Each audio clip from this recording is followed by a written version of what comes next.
Ahora está con nosotros Óscar Andrade, precandidato presidencial del Frente Amplio, que si hace tan amena la charla como en estos minutos que hemos compartido con él antes de empezar, va a ser un disfrute para la gente, más allá de que estén de acuerdo o en desacuerdo con las cosas que plantea. Bienvenido. ¿Qué tal? Buen día. ¿Cómo andan? Saludo a la audiencia. Ahora sí acomodamos. Ahí. Bueno, saludo de vuelta. Buen día. ¿Cómo andan? No, estaba perfecto, pero... Bueno, ¿cómo vas en esta...?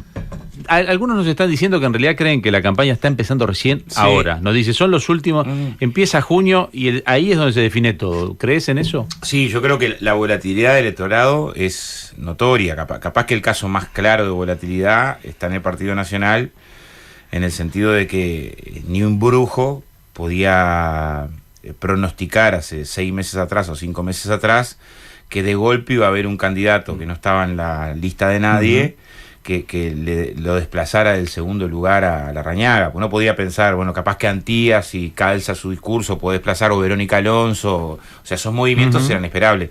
Lo que no era esperable era eso. Estás hablando de Sartori, porque no lo hemos nombrado, obviamente la gente lo entendió. El caso de Sartori parece muy claro que es una demostración de que el electorado es muy volátil, muy volátil. Bueno, mira las demás internas y lo mismo. O sea, Sanguinetti de golpe tenía 40 puntos de diferencia y en algunas internas aparece tal vez superándolo. O sea, y yo soy de la idea que... ¿Y cómo te llevas con eso? No sé si en todos los partidos... ¿Vos estudiaste sociología además? No soy historia, pero también hacíamos sociología 1 y 2 dentro de humanidades, pero la licenciatura era de historia. ¿Y cómo lees esas encuestas? No, yo lo que creo es que 40 puntos de diferencia es cierto, y Radar después lo daba ganando a tal. Parte de lo que analizamos en términos de las manifestaciones subjetivas de la posmodernidad, es decir, la sociedad ve todo más fragmentado, más inmediato, más a corto plazo, se expresa en lo político claramente, que es las dificultades que tienen las encuestas. Las encuestas no mentían cuando decían que Bolsonaro marcaba un 28% un mes antes de las elecciones. El tema es que el electorado tuvo comportamientos que de golpe eran de irrupción. Y en este caso hay que mirarlo eso. O sea, hay un proceso donde cuesta mucho leer el comportamiento del electorado y el último mes de campaña va a ser clave. Hay el último libro de Durán Barba, que me lo regaló Emiliano Toal, uno de los compañeros nos está dando una mano en los temas de comunicación de la campaña. Un fenómeno. Dice un poco eso, dice, miren, que tiene mucho que ver con la manipulación del electorado, pero con el trabajo en las campañas electorales. Dice, mirá todas las encuestas que quieras. En general son las emociones y el último mes marca mucho la cancha de la conducta electoral de hoy. Pero yo creo que es cierto que este remate de la campaña va a ser un remate muy importante. Yo sé que hay una parte del electorado que ya tiene decidido el voto hoy, pase lo que pase. Pero esa parte del electorado que tiene decidido hoy, pase lo que pase el voto, es una parte menor. No me animo a decir que sea más a interna del frente, no me animo a decir que sea más del 20% del electorado. Yo creo que un 80% de los frentamplistas que van a votar hoy puede tener una mínima simpatía por uno u otro candidato, pero puede haber muchos que hoy te digan voto a Carolina, que en las elecciones vayan y voten a Daniel o voten a Mario. Pero más allá de los perfiles propios, que son todos candidatos bien distintos ustedes, en el Frente Amplio, estoy hablando de la interna, ¿no? No se han respetado demasiado, es decir, no se han marcado errores entre uno y otro. Yo no los he escuchado todavía arrancar una campaña. Vos tuviste un debate con Vergara. Sí, tuve. Pero tampoco se... Hubo allí algunas diferencias, hubo. Sí. Pero lo que estoy diciendo es... esa no es una debilidad del Frente Amplio, me parece que es una fortaleza. Pero no llega el momento de apretar un poco las tuercas. No, podés debatir acerca de cómo se ve el proceso hacia adelante, pero es cierto que en comparación con las demás internas no es que el debate ha transitado sobre ideas. O sea, uno mira las demás internas y sale Larrañaga diciéndole a la calle, usted tiene doble discurso, la calle diciendo, usted junto a firma que la gente ni leyó, Sartori anunciando juicios penales. Igual después dice que le entendieron mal. Otro que sale y le dice que es una comadreja. O sea, en términos de la interna, no es que lo que está en debate son grandes ideas filosóficas, ¿no? Lo que está en debate en la interna del Partido Nacional, que es la que más claramente tiene... Y después tenés que construir una unidad del cuadro, ¿no? Y la construcción de unidad del cuadro cuando rompes... Claro, pero en la diferencia de ustedes, por ejemplo, yo te imagino, por ejemplo, no juega el mismo rol el astorismo si vos sos candidato en el frente que si es Martínez, por ejemplo. ¿Qué rol ocuparía el astorismo que ha sido, marco el astorismo y Astori porque ha sido el eje económico del Frente Amplio, es decir, lo puso Tabaré Vázquez antes, incluso lo llevó a Estados Unidos en la primera elección para mostrar que era el ministro. No pocas opiniones de que fue una de las claves para ganar. Claro, por eso. Entonces, el astorismo ha sido el eje. Después estuvo el pseudo doble Ministerio de Economía que lo negó Mujica porque dijo no, la economía la maneja Astori, y ahora nuevamente el ministro de Economía es Astori. Entonces, pero en vos, no puedes jugar el mismo rol que Martínez. ¿Qué rol juega Astori? Sí, yo tengo dos. Primero, creo que el que gane la interna tiene la obligación de unir a todo el cuadro. O sea, el otro día tiene necesidad, supongamos, gana Daniel, que es quien hoy marcan las encuestas como favorito. Y que sin encuestas, por los apoyos sectoriales, aparecía a priori como el candidato instalado con más posibilidades de ganar la interna. Después hay que ganarla, ¿no? Pero en principio parecía el candidato con más posibilidades de ganar la interna. Necesariamente en su planteo, yo imagino, va a tener que tratar de incorporar todas las sensibilidades del Frente Amplio, que tiene un programa común, pero que todas las sensibilidades, preocupaciones y acentos deben estar incorporados.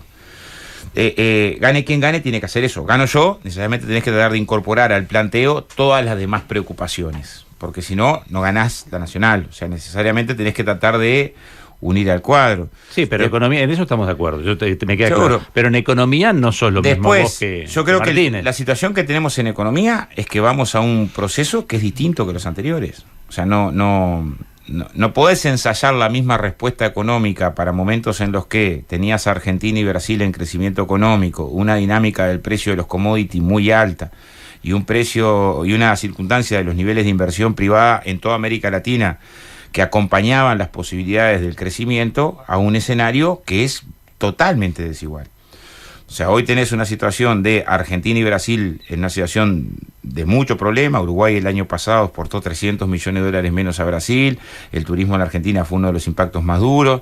Tenés una dinámica del precio de los commodities que es mucho más lenta y además que por lo menos por 2 o 3 años se va a sostener. Sí, la soja por el piso. Y la inversión privada en la región, en toda la región, cayó del año 2014 casi un 16-18%. O sea, este es un escenario mucho más complejo. Entonces, no podés aplicar las mismas medidas. O sea, entonces? No, y yo creo que hoy estás obligado, si querés aplicar medidas contra el ciclo de la inversión, o sea, si querés aplicar keynesianismo, o sea, si una parte de lo que dice el programa del Frente, ¿no? El programa del Frente habla de duplicar la inversión en vivienda. Duplicar la inversión en vivienda es volcar $300 millones más a la inversión en vivienda. Esos $300 millones hoy no van a venir del precio de los commodities, porque no tenés ese margen que sí podías haber tenido en otros periodos, cuando hubo que atender plan de emergencia, reformas desde el punto de vista social, reforma a la salud, y financiaste parte de ese incremento de la inversión social con crecimiento económico que tenía porcentajes muy altos. Entonces, necesariamente nos obliga a varios debates simultáneos. ¿Viste? Unos tienen que ver un paréntesis muy breve. Sí. Uno de los editoriales de búsqueda de hoy, entre el aumento de impuestos o la baja del gasto. No, yo creo que tenés las dos cosas para hacer. A ver, baja del gasto no, pero eficiencia del gasto seguro. ¿Quién va a discutir eficiencia del gasto? Si podés lograr mejoras de eficiencia del gasto, ¿no? No hay duda. Si las empresas públicas pueden aportar más por eficiencia en su gestión, mejor. No hay duda. Esa es la parte que no duele a nadie. O sea, a nadie le duele la discusión de más eficiencia en la orientación del gasto, ¿no? Cómo generás condiciones de que los resultados económicos, desde el punto de vista energético, sean mejores. No hay duda. Ahora, eso solo creo que no alcanza hoy. O sea, claramente no alcanza. Pero te pregunto, ¿eso se puede hacer? Porque están siendo ineficientes en el gasto, pero ¿por qué entonces están siendo ineficientes? No, yo lo que digo es que vos podés pensar en una perspectiva hacia adelante que parte del aporte. A ver, el año pasado el BROW aportó $500 millones, casi, 450, 470. El mismo BROW que estaba con un patrimonio por debajo del mínimo exigible en el 2004, o sea, técnicamente en quiebra. Eso claramente es un salto desde el punto de vista de la eficiencia. Entonces vos podés decir, mira, estos resultados, el de BROW, lo que pasó con ANCAP el último año, pueden permitir parte de la atención a la reducción del déficit, ¿no? Ahora, vos tenés otros componentes en el programa, pero no solo el Frente Amplio. Varios partidos tienen componentes en el programa que para atenderlo tenés que tener más inversión pública social. Algunos son notorios. Uruguay pasó de que 2 de cada 10 gurises terminaban secundaria a que 4 de cada 10 gurises terminaban secundaria. Pero ese dato es un dato que nos interpela, ¿no? O sea, en todos los programas de todos los partidos está que tenemos que incrementar la cantidad, garantizar trayectoria educativa. Bueno, lo dijo el presidente, se lo puso como meta el presidente de la República. Pero supongamos, garantizar trayectoria educativa. ¿Cuánto fue que dijo? 7 de cada 10. Claro, pero pongamos que nos va bien.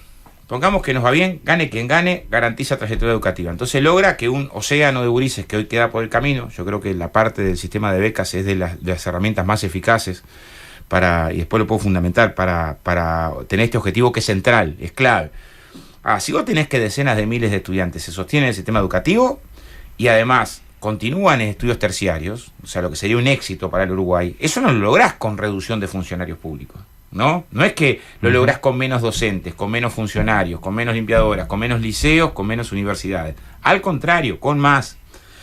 Entonces, cuando vos, para explicar el shock de inversión, 100 de los 900 millones de dólares los ahorrás con 27.400 funcionarios públicos menos, que es lo que dice el programa de la calle en el sentido de este periodo. Si mira, vamos a tener 27.000 funcionarios menos, ¿no? Que para dimensionarlo sería la suma de todos los trabajadores de ANCAP, más todos los trabajadores del BROW, más todos los trabajadores del Banco Seguro, más todos los trabajadores de la UTE, más todos los trabajadores de la OCE, y no llegás, ahí son 24.000, ¿no? O sea, vas a tener 27.000 menos, pero en tu programa sostenés que vas a garantizar trayectoria educativa, ¿no? Creo y que además, dicen que no van a tocar el área de la educación. Pero claro, bueno. no, al contrario, ahí vas a incrementar. Por eso, hablan de incrementar. Ahora, por eso, hablan de incrementar. Y no vas a tocar las Fuerzas Armadas, porque si no nadie entiende por qué votaste en contra de que no se cubrían las vacantes de las Fuerzas Armadas. O sea, las Fuerzas Armadas no. En educación tenés que incrementar. ¿De dónde salen 27.000? ¿No? Bueno, hay 300.000. Claro, pero lo que digo es... Hay 300.000. 300.000 vínculos, ¿no? No 300.000 personas. Yo te pongo un ejemplo, Miguel. Pero ¿cuántos son en total, entonces, hoy los funcionarios públicos? Pero te pongo un ejemplo. De acuerdo a la Oficina Nacional de Servicio Civil. Vos sos docente en la Facultad de Arquitectura, es un vínculo laboral. Y si vos mismo también sos docente de esa misma carrera en la Facultad de Humanidades, tenés otro vínculo laboral y se cuenta por 2. Yo lo que digo es, los vínculos laborales con el Estado no es igual a cantidad de personas. Pero está bien, pero ¿eso es cuánto incide? ¿En 10.000? Capaz que 10, 15 millones. Seguro, pero te doy la chance de bajarte los 290.000. Si no me estás diciendo que hay 150.000 y no hay 150.000. No, yo lo que te digo es, vos tenés personas que tienen más de un vínculo laboral con el Estado. Tienen 2 o 3 vínculos laborales. Pero solo en lo educativo, porque no pueden tener 2 vínculos con el Estado. Solo en la docencia, tengo entendido. Sí, en la docencia tenés, pero en la docencia... Yo no puedo ser policía y además ser empleado de UTE. Lo que digo es, el debate acerca de 100 de los 900 millones que ahorra el Partido Nacional en el punto de vista de esta reducción de casi 30.000, después tenés que acompañarlo con otros planteos que están en tu programa.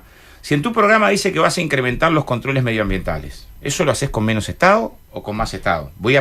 Por eso son importantes los debates, porque nosotros te tenemos que hacer de la calle. Si en tu programa agarra y dice que vas a incrementar primer nivel de asistencia, cosa que además hay consenso. Mira que hay temas de programas en los que hay consenso en el sistema político.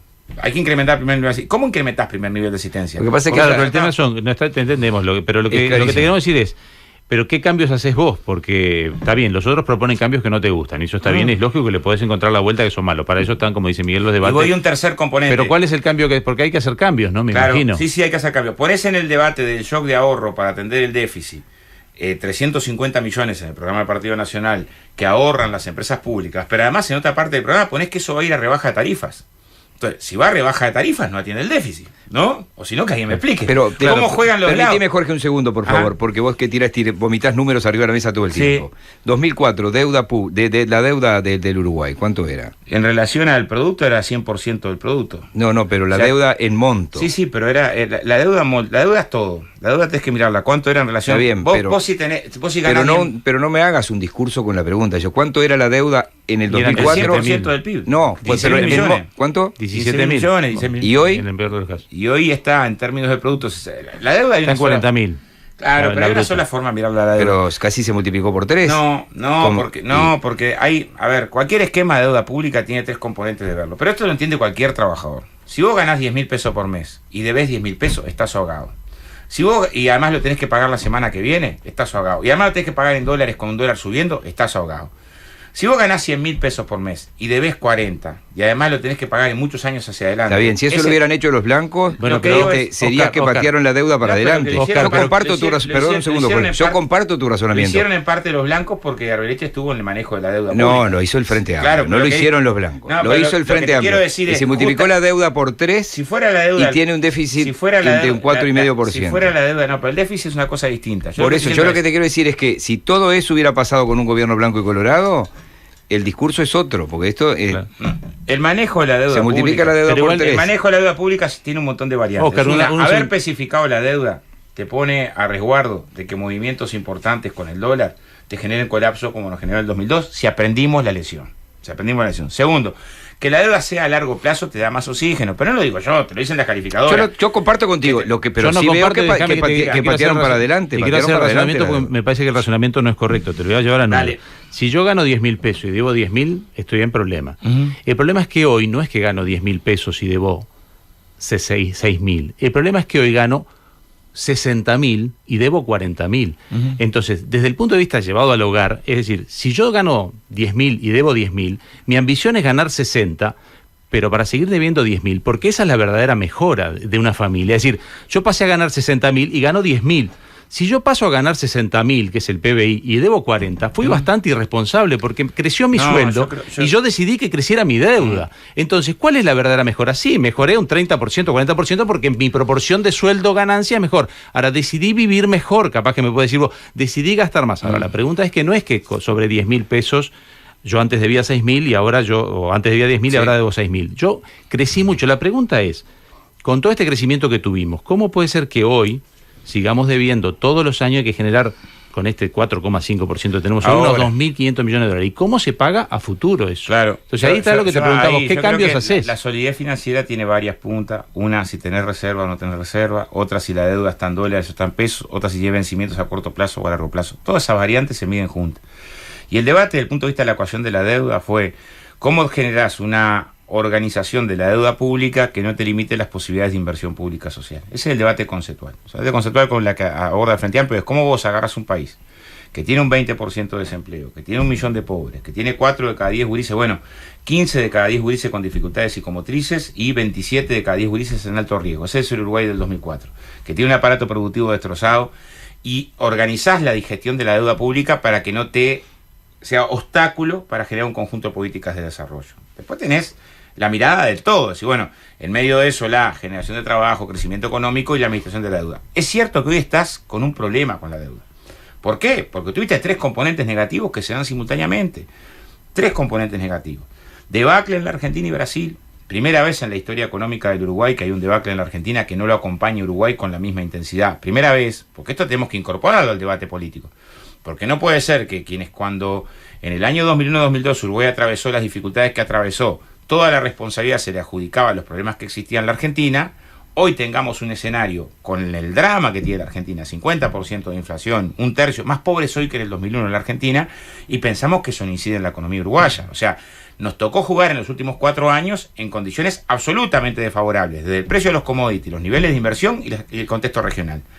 Lo pagamos con déficit y hay que atender el déficit.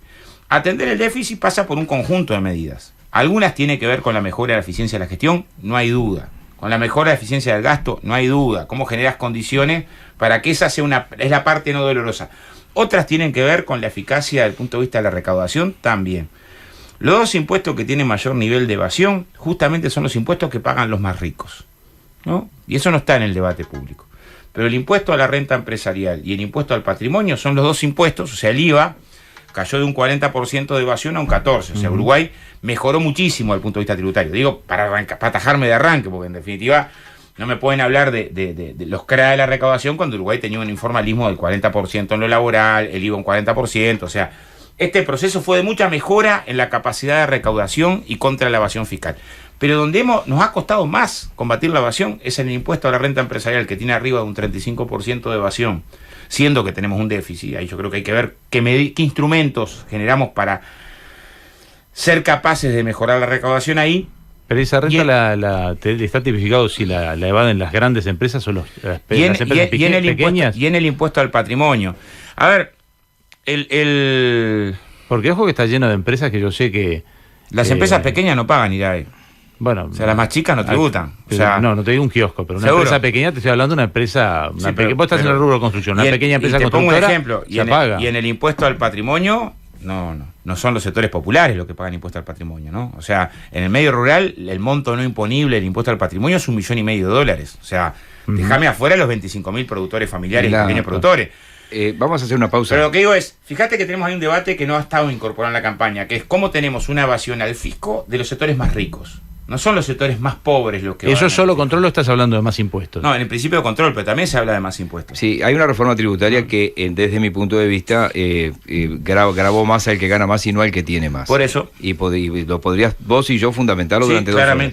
Graba más al que gana más y no al que tiene más. Estamos con Óscar Andrade, hay muchísimas preguntas para él, respuestas no esquiva ninguna.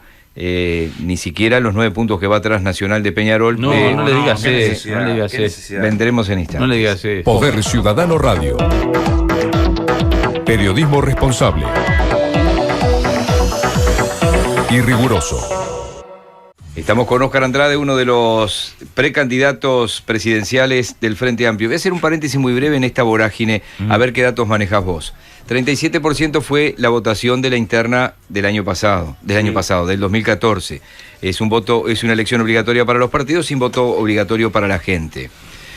Se dice que en esta interna las encuestas están todos entre 65 y 70, las encuestadoras. Yo hice una en Twitter, increíblemente, que no tiene valor científico ninguno, y dio lo mismo. Castrito hizo una en Canal 4, Daniel Castro, vos lo conocés muy bien, hizo otra y les dio lo mismo, entre 65 y 70.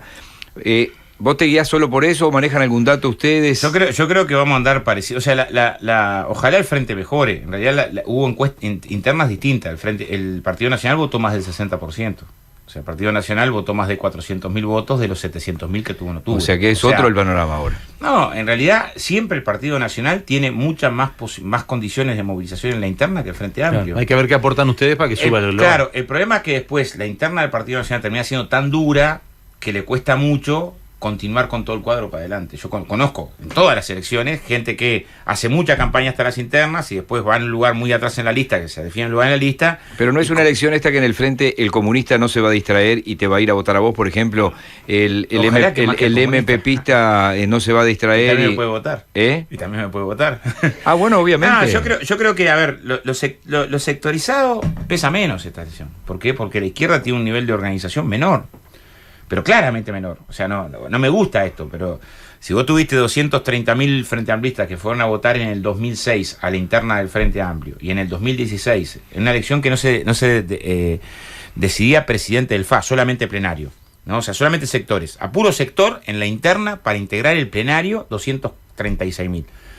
10 años después, en el 2016, con 4 candidatos presidenciales, que era Sánchez, Bayardi, Conde y Miranda, 90.000 Frente Amplistas fueron a votar y solo 60.000 a los sectores. Es una demostración muy evidente que la capacidad de movilización sectorial es mucho menor. Como van a votar arriba de 300.000, yo creo que el grueso de los Frente Amplistas que va a votar son Frente Amplistas no sectorizados que van a votar porque les gustó tal candidato. ¿Y tu olfato qué te dice? De ese 37 en general. No, yo creo que el Frente Amplio va a estar más o menos igual que en la elección pasada, ¿no? No sé qué va a pasar con el Partido Nacional, pero va a andar entre los 300, capaz que 350.000. O sea que de ese 70 que están dando los 50 vos lo bajás todo el a mundo 40. Cuando le preguntan dice que va a votar. Y después no va. Y además es muy complicado, ojalá que no sea así, pero es muy complicado porque se da en medio de la semana de vacaciones, en medio de la Copa América. O sea, con un conjunto de componentes y de repente te hace 0 grado, ¿no? Y también es un factor que tenés que tener en cuenta, o llovió todo el día. O sea, por eso el tema de la mirada a las encuestas hay que tenerlo con mucho cuidado, ¿no? Con mucho cuidado. Pero me parece que es una elección donde en general ojalá se revierta y el Frente Amplio empuje mucho más que el Partido Nacional, pero siempre en las internas el Partido Nacional es por distancia el que logra la mejor votación. Después no logra sostener la estatura. Eso también ha pasado en todas las elecciones anteriores. Hay cosas que vos en tu fuero íntimo o consultando con tus asesores y tus técnicos te guardás y no tirás, es decir, que quisieras tirar arriba de la mesa y no tirás. No, me parece sobre todo que en el proyecto filosófico y económico. No, yo creo que el debate tiene que estar lo más abierto posible. O sea que lo que pensás lo decís. No, yo lo que pienso es que hay que defender el programa del Frente Amplio. O sea, nosotros tenemos un programa, ¿no? Ese programa fue construido con técnicos y también con muchos militantes sociales y políticos. El programa parece que es bastante claro en el sentido de un mayor peso de las políticas públicas para la reactivación económica. Muy claro. O sea, esto que decía Vivienda es muy claro. Es bastante claro en el sentido de ir en la dirección de un cambio en la matriz productiva. O sea, ¿en la pesca hemos muerto? Bueno, tenemos problemas. Yo creo que ahí tenemos problemas con globales. Todo el frente marítimo que tenemos. Tenemos problemas que son globales. Ahí las alternativas para la utilización de recursos, sobre todo porque llegó pescado muy barato, commodities muy barato. eso tuvo que ver cuando tuvimos el colapso en Fripur, que quizás fue el... No, ojo, le pasa a Europa también. Vos vas a España y te aparece Pangasius de todos lados. Aparece en Europa. De inflexión, y hay alternativas ahí. A ver, vos tenés un proyecto general sobre el tema del modelo de desarrollo, que estuvo arriba de la mesa, sobre todo por el costado ambiental, que te plantea pensar una estrategia que incremente las políticas diferenciales en la economía, en la agroecología, en la producción familiar y en la pequeña producción. Teniendo claro que esto tiene problemas de escala. Nosotros ahí nos está dando una mano Matías Carámbula, que es ingeniero agrónomo y está trabajando los temas del agro en Canelones, que tiene un montón de experiencias en esta dirección. O sea, en Canelones tiene la primera plantación de soja no transgénica de 22 hectáreas y un conjunto de medidas de compras públicas que fueron pensadas en dirección de favorecer las posibilidades de la economía familiar. Y tenés que incrementar medidas diferenciales. Yo voy a poner un ejemplo. Yo creo que es necesario mantener la forma de aporte patronal, que claramente tiene privilegios con respecto a industria y comercio, para estos 25.000 pequeños productores. O sea, un productor rural aporta por las hectáreas. Entonces, un productor que tiene 500 hectáreas o 400 hectáreas, aporta de aporte patronal por él, más todos los trabajadores que tenga a cargo, unos 2.000 pesos, 1.500, 2.000 pesos, mucho menos que los aportes al BPS que una empresa unipersonal, ¿no? Mucho no menos. tengas duda. Ahora, el tema es que este sistema se sostiene para el grande también. Entonces, puedes tener un tipo con 2.000 hectáreas que aporta unos 8.000 pesos por mes por él y todos los empleados que tenga, ¿no? Una cosa que no tiene mucho sentido, porque este tipo de forma de fomento, digamos, es lógico para quien está efectivamente en problemas. Si vos mirás el periodo intercensal, la mayoría de los que quedó por el camino son pequeños productores y productores familiares. Entonces, creo que hay que incrementar las políticas diferenciales. Para incrementar las políticas diferenciales hay que darnos cuenta que tenemos distintos agros. No hay un solo agro. No es lo mismo el que tiene 10.000 hectáreas que el que tiene 200 hectáreas o 300 y la está peleando como puede. En general, con un ingreso que es igual que el de un laburante, con cargas horarias igual o superior de cualquier laburante. Superiores, no tengas duda. Entonces, si bien hay cosas que se han hecho, yo sé de los fondos no reintegrables, sé de las mesas agrarias, sé de las medidas, pero con las medidas que se han hecho, sigue dando que tenés una situación de mucha dificultad para sostenerse en el medio rural. Hay que apuntar para que no se vaya. La producción. Y ahí tenés que, no hay duda, que jugar un partido muy fuerte. Pero para jugar ese partido, también tenés que poner en tensión a quien ayuda a que quede por el camino. El precio de los arrendamientos, o sea, un conjunto de medidas de sectores especulativos y grandes del agro. El Frente hace mucho hincapié en que la Asociación Rural, la Federación Rural, no habla de los que tienen mucho campo y que cobran alquileres. No, claramente. Nosotros tuvimos con la sociedad apícola hace poco, ¿no? Ellos tienen todo un problema desde el punto de vista ambiental también. Sí, estuvo Rubén Riera hace unos días. No hay duda. Claro, después parte del debate. Si ustedes están en la ARU, que desde el punto de vista de los agroquímicos y demás, los defiende a capa y espada. O sea, ¿se entiende? O sea, ustedes, que son una organización en general de pequeños, en general cuestionada por el agronegocio, son parte de una, o sea, la lógica del agro, ¿no? Como unidad, son parte de una gremial que en su perspectiva defiende a los grandes y al agronegocio, no defiende al pequeño apicultor.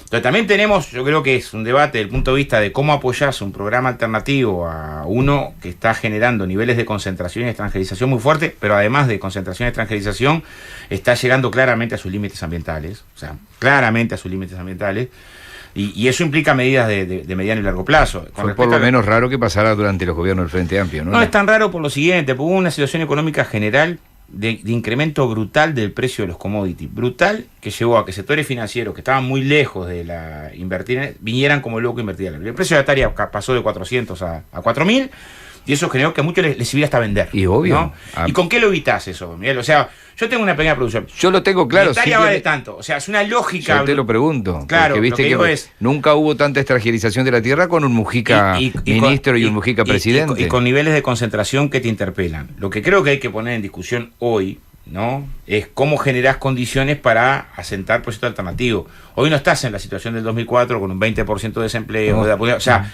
donde estabas muy contra las cuerdas. Bueno, ¿cómo generás condiciones para ir en dirección de una medida alternativa? Creo que también la conciencia ambiental, después de los últimos fenómenos, ha generado un escalón más arriba. Te llevo a discusiones que se están dando en este momento. Por ejemplo, que las han mencionado otros. Sanguinetti dijo, esta elección es entre los que creen que Venezuela es una dictadura y los que no dicen que es una dictadura. Sanguinetti, brillante. O sea, Sanguinetti, yo es el tipo más inteligente de la derecha con mucha distancia. con mucha distancia.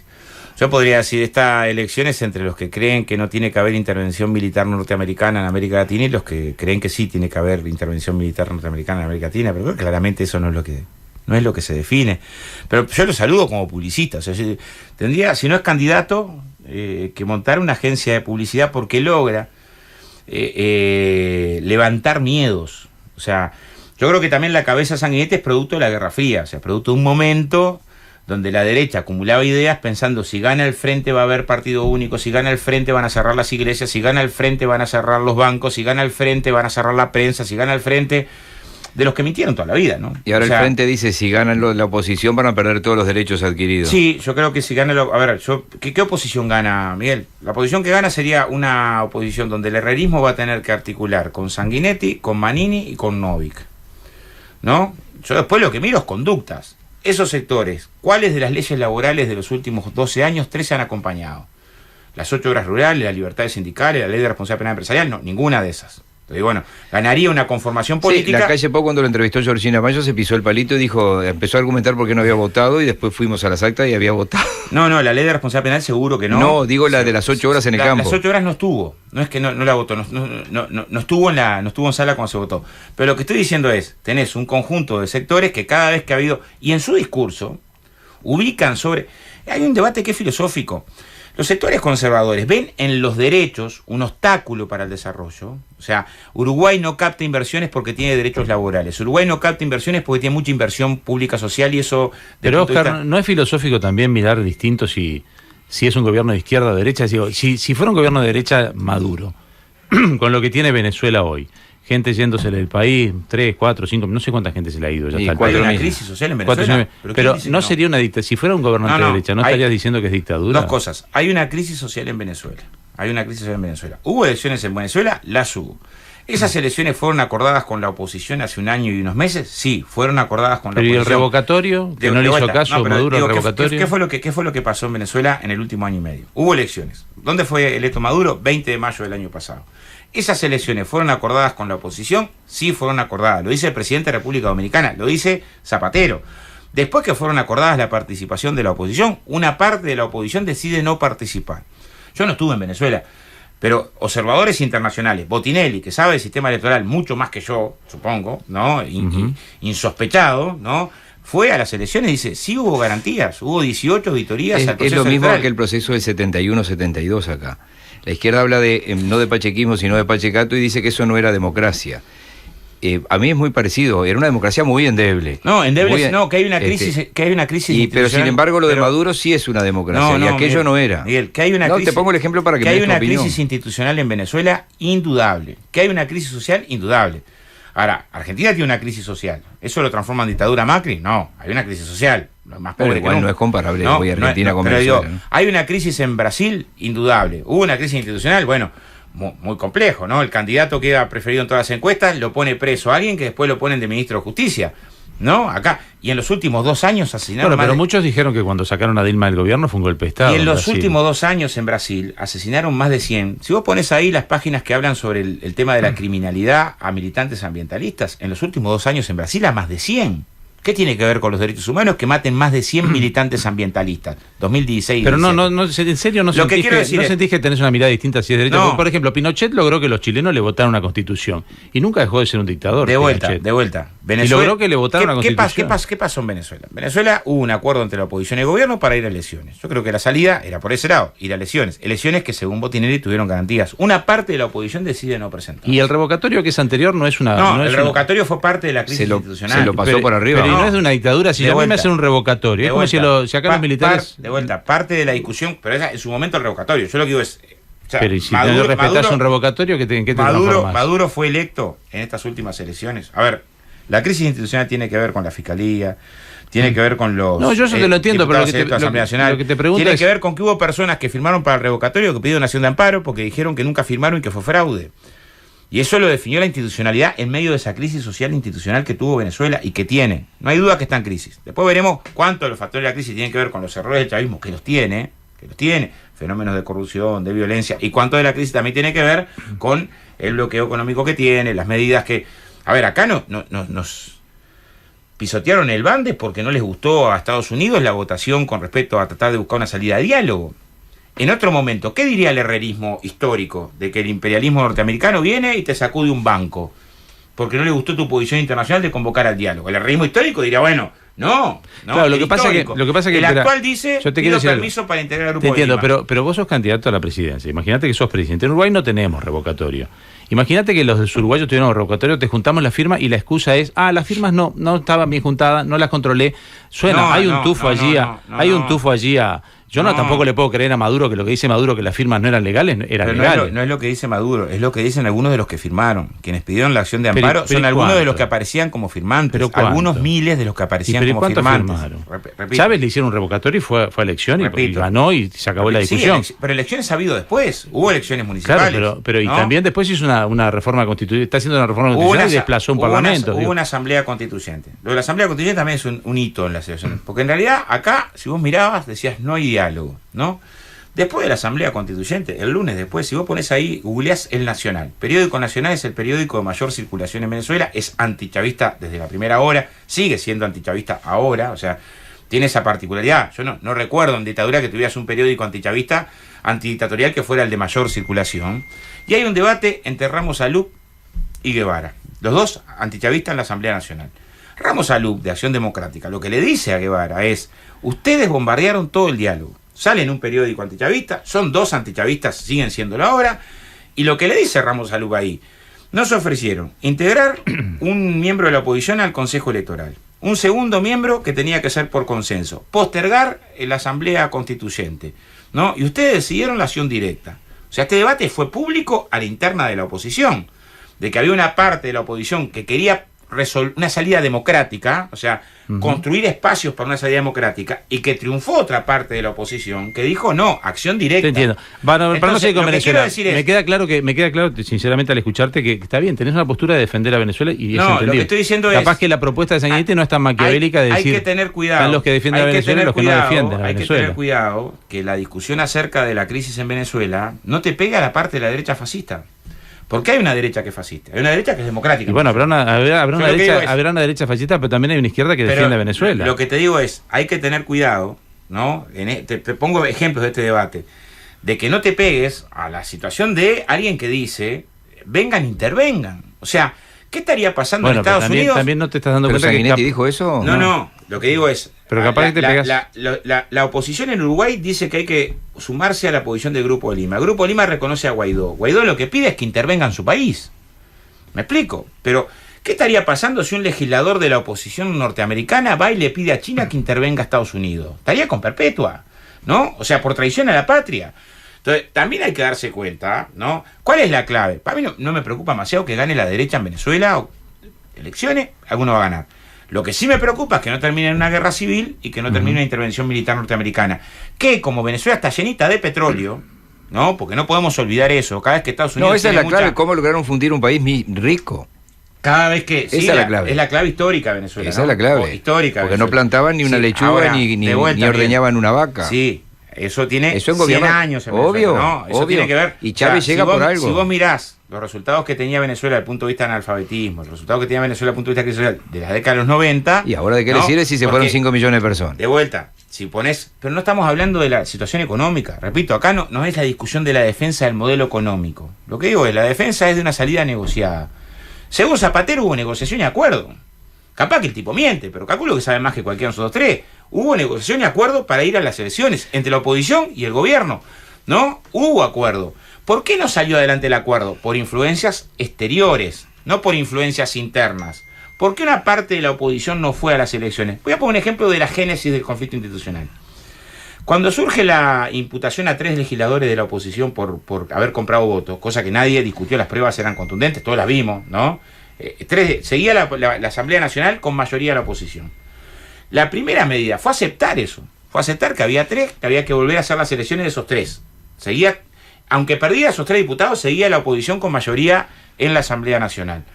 Las presiones fueron internacionales. El primero que salió a presionar de que eso era la dictadura que se instalaba, cómo podía ser, no fue la oposición, que en primera instancia aceptó, después no acató, y después generó una presión, yo creo que innecesaria, que es votar todas las leyes con estos 3 integrados a la Asamblea, lo que hacía que se impugnara cada ley, y profundizó el conflicto institucional. Creo que nos hemos ido muy al detalle. Te llevo a otros temas. Tema nacional. Está en discusión. Pero para respuestas breves, porque yo tengo 5 preguntas para respuestas muy breves y se nos fue el tiempo. Tema impuestos. Está el debate. No más impuestos. Uruguay tiene la tasa de impuestos que es correcta. ¿Qué decís vos, Oscar? Pastori dijo no se soportan más impuestos. Yo digo que, a ver, nosotros estamos obligados a generar un shock de inversión pública social muy importante. En materia de vivienda, claramente. Esta es una alternativa para generar trabajo. Y hay que revisar, el impuesto al patrimonio recauda algo más de 600 millones y exonera más de lo que recauda. Y estamos hablando de impuestos que paga el 5% más rico. Las exoneraciones a las inversiones, la última vez que se estudió, encuestas a las propias empresas que invierten, dio que más del 60% de las empresas que invierten hubieran invertido igual, con exoneración o sin exoneración. Y el programa de Frente dice que las grandes empresas tienen que tributar más que las pequeñas. El comportamiento del IRAE, del impuesto a la renta de la actividad empresarial, en este periodo de dificultad económica, o sea, la recaudación anual global de IRAE del año 2014 al año 2018 tuvo una evolución del 92%. O sea, lo que me lleva a mí a pensar, no, parece muy claro, que no todos los sectores están en dificultad. Fíjate, en el año 2014 se recaudaron en millones de pesos 28.958 millones de pesos de impuesto a la renta de actividad empresarial. En el año 2018, 55.631. O sea, para una inflación del 36%, el aumento de la recaudación fue de un 92%. Entonces, cuando me dicen que todos los empresarios están mal, bueno, claramente hay empresarios que no están mal. Entonces, al que está mal, no le podés recaudar más. Ahora, pensar que quien tuvo ganancia extraordinaria, así como en el salario, el que tuvo ganancia extraordinaria porque trabajó en 3 lugares, paga más de IRPF, también pague más de renta empresarial, parece sensato, cuando tenés que hacer un esfuerzo como el que hay que hacer en materia de vivienda, hacer un esfuerzo como el que hay que hacer en materia de investigación más desarrollo para el cambio de la matriz, hacer un esfuerzo como el que hay que hacer a los efectos de reducir el déficit fiscal. O sea, si estos elementos los tenés que contener a los efectos de mejorar las condiciones de las cuentas públicas, pero también de no esperar a que tengas un desempleo del 20% para reaccionar desde el punto de vista de la inversión. Yo creo que es ahora. O sea que sí habría capacidad para más impuestos en algunos sectores. Sí, en algunos sectores. Bien, ¿ocupación es una extensión del derecho de huelga? Sí, no, es una forma del ejercicio del derecho de huelga. Pero además ahí hay un debate que es increíble. O sea, en el año 93 está trabajando en Mazzini y la Rambla, ¿no? De golpe se caen los consejos salarios y tuvimos una propuesta de rebaja salarial brutal por parte del gobierno del Partido Nacional de Posadas. Hubo 3 meses de ocupación de los centros de trabajo. 3 meses. ¿No? O sea, el que piensa que las ocupaciones empezaron en el 2005... No, pero una cosa de repente es ocupar una obra en construcción o una estación de servicio que la ocupas un mes y no hay más estación de servicio. No, a ver. Pero el Estado sacó... lo que pasa es que el decreto es más reciente. Una cosa es el debate acerca de la esencialidad, ¿no? Si hay áreas que son esenciales. No, eso lo define la OIT. No, digo esencialidad para el dueño. Cuando pone en riesgo la salud, la seguridad, ahí lo establece claramente la OIT. Ahora, por la vía de los hechos, ¿no? Pensar que las ocupaciones de los centros de trabajo empezaron en el 2005 es un delirio. No, pero la pregunta que te iba a complementar yo es, entonces si sos presidente eliminás el decreto que dice que no podés ocupar el Ministerio de Industria. Porque en organismos del Estado en lo público no se puede ocupar. De vuelta, yo creo que la ocupación es una forma del ejercicio del derecho de huelga. ¿Estás en desacuerdo que en el Estado te desalojan enseguida? No, te desalojan enseguida en lo privado también. A ver, ¿cómo te desalojan? Para que te desalojen tiene que haber una acción de amparo de trabajadores que entienden que se le está violentando su derecho. Y la justicia ha sido muy clara en esos casos. Va y te desaloja. A veces sí, a veces no es tan rápido. En un ministerio los media hora. Pero lo que estoy diciendo, van y te desalojan. Claro, tenés que tener la acción de amparo hacia. Ahora, el debate es un debate tan residual que, a ver, nosotros tenemos 1.200 centros de trabajo en la construcción. Pero en el país hay cerca de 150.000, ¿no? Ocupaciones por año hay 3 o 4. O sea, pensar que eso incide en las relaciones laborales de alguna forma, o sea, es un impacto... Bueno, sigue en la OIT, puesto claro, por la... sigue puesto por las cámaras, pero está claro que rasca donde no pica, ¿no? Porque en definitiva, prevenir la conflictividad es prevenir las medidas que generan la conflictividad. En general, el 90 y pico % según el Observatorio de Relaciones Laborales, tiene que ver con incumplimientos patronales. ¿Control obrero es legal? No, no es legal. No, legalmente no es, claramente. Pero vos estás de acuerdo con un control obrero. En términos jurídicos no es. En algunos casos ha sido una medida defensiva. Estuvo mal planteada la pregunta. No, si estás de acuerdo con en algunos casos ha sido una medida defensiva. En algunos casos ha sido una medida defensiva. En conflictos muy particulares. Yo recuerdo cuando Mesen y Sena cerró, los trabajadores decidieron mantener el horno cuando cristalería, para ver la posibilidad de reapertura. Una cosa es mantener un horno y otra cosa es vender bidet y cobrarlos. Sí, lo tengo clarísimo. ¿Y estás de acuerdo con eso? Lo tengo clarísimo, no. Estoy de acuerdo que no es legal la situación de control obrero. Estoy diciendo que a veces hay conflictos que tienen circunstancias muy complejas, muy compleja, muy contra las cuerdas, que conviene analizarlo en todo el contexto, ¿no? Las últimas dos mías que tienen que ver con lo mismo. Martínez dijo el domingo al País, Bonomi cumplió un ciclo, frente a cualquier circunstancia cumplió un ciclo, y estamos viendo algunos hechos de narcotraficantes que son piojos a nivel continental, pero que hacen mucho daño en Maldonado, en San Carlos, incluso lo que pasó en Pan de Azúcar. ¿Cómo ves esa situación? Ayer mirábamos el mapa con el Google Earth y si esto pasa en San Carlos y es incontrolable. Ajá. No, nosotros lo que creo que tenemos es un abordaje de los temas de la violencia en la sociedad equivocado y que retrocedimos culturalmente. En el sentido de que los temas de la violencia en la sociedad tienen tres patas que son las principales. Una, la segregación territorial. Dos, el acceso a la cultura. Y tres, que también principal, las mejoras en la distribución de la riqueza. Los países menos violentos del mundo son los que estos tres temas los tienen resueltos. Y nosotros seguimos abordando los temas de la seguridad casi exclusivamente desde el costado de los procedimientos. Tenemos una mejor policía que la que teníamos, indiscutible. Con mejor tecnología, indiscutible. Con respuesta más eficaz cuando llamás al 911, indiscutible. Pero eso no te transforma en una sociedad más segura. El debate de una sociedad más segura tiene necesariamente que ir a una respuesta más compleja, y creo que ahí el Frente Amplio y el gobierno ha retrocedido en el sentido de jugar en la cancha que nos hacen jugar otros, que es pensar que la inflación punitiva resuelve los problemas de la seguridad. Más tiempo preso no resuelve nada. Y la última, si ganaras la interna, ¿estarías dispuesto a hacer debates para que nosotros los periodistas claro, hoy, no tengamos que debatir contigo? Porque en realidad hoy, no es... antes de la interna. Cualquier dirigente de la oposición, y después también algo que quiera debatir hoy.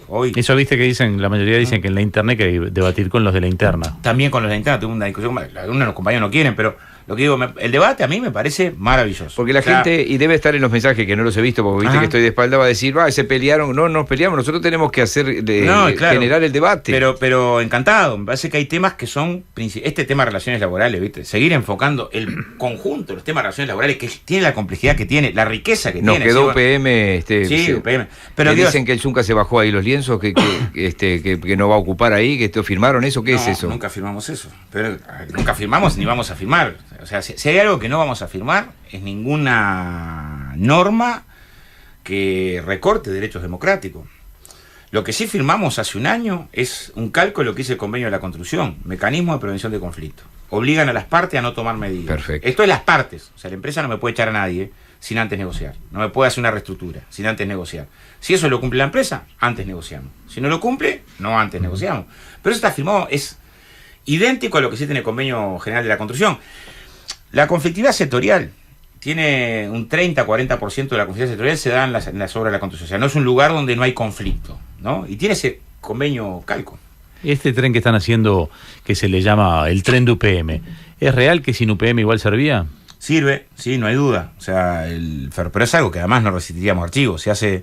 Yo me tocó participar en desarrollo productivo a fines de los 90.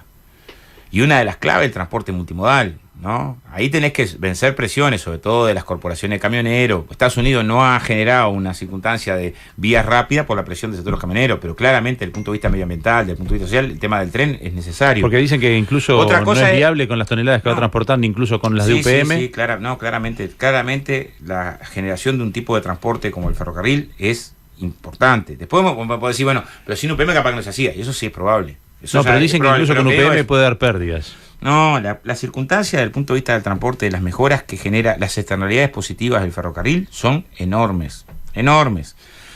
Después la discusión que tenés es otra, decir, bueno, pero tendrías la posibilidad de hacer un convenio, préstamo BID, si no tuvieras, bueno, esa es otra discusión. Pero que y vos que Uruguay esos 2.000 millones de dólares, ¿no los hubieras priorizado en otra cosa? Que Uruguay necesita transformaciones desde el punto de vista de la infraestructura, no hay duda. Yo creo que la prioridad... A ver, el Frente Amplio tiene planteado incorporar 1.500 millones a la inversión en vivienda. Más. Y esa creo que es la prioridad principal para atender un problema estructural. Esa es la que, si vos me decís, ¿qué tema priorizarías por una doble circunstancia, por atender un problema estructural? Para empezar a discutir desde ahí los temas de la violencia. Entonces, bueno, una sociedad integrada, generar el fondo para el suelo urbano, que es lo que plantea el programa, y viviendas puestas en alquiler para regular el mercado.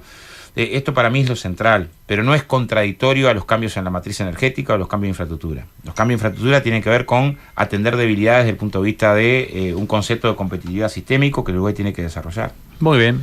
gracias por tu tiempo. No, gracias a ustedes. Nos vamos a reencontrar en cualquier momento y vamos a salir a buscar gente que pueda debatir, así no debatimos nosotros. Si con me los agarran invitados. si me agarras a la calle Po, pago el asado. ¿no? Pero eso después de julio. Y asado con madera de obra rico. Madera de obra, de verdad. Eso te van a decir, que tenés que ganar la interna. La interna después sí, ya sé. Sí. Nos van a decir eso. Ya sé, Nosotros por sí. llamarlo, te van a decir eso. Ya te doy la respuesta.